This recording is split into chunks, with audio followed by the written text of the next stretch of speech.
कशापासून?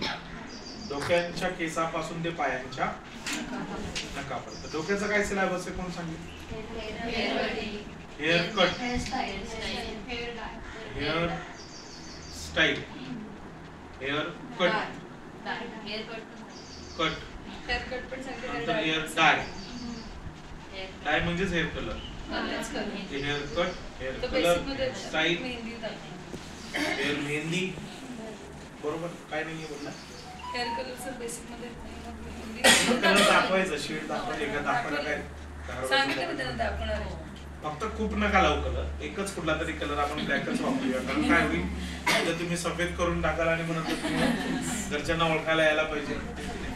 तर डाय कसा लावायचा असतो आणि कोणते कोणते कलर मार्केटमध्ये उपलब्ध आहेत याची चर्चा आणि एखादा डाय लावून बघायला हरकत. तुमच्या घरात कोणी वयस्कर असेल किंवा एखाद्याची खूपच केस सफेद झालेले आहेत त्याला ब्लॅक कलर करून बघा.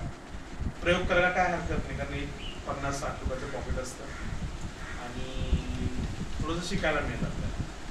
म्हणून hair cut, hair colour, hairstyle, hair mehndi.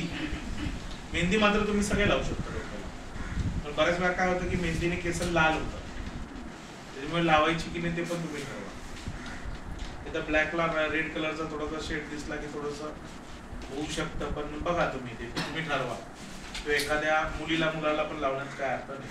परत असाच माणूस शोधायला लागेल की ज्याचे केस सफेद झालेले आहेत, त्याच्यावरती प्रयोग करा आणि ते लाल दिसतात. पण डोक्याला मेहंदी लावलं तर डोकं थंड होतं वगैरे सगळं बरोबर आहे, पण डोकं लाल सुद्धा होतं.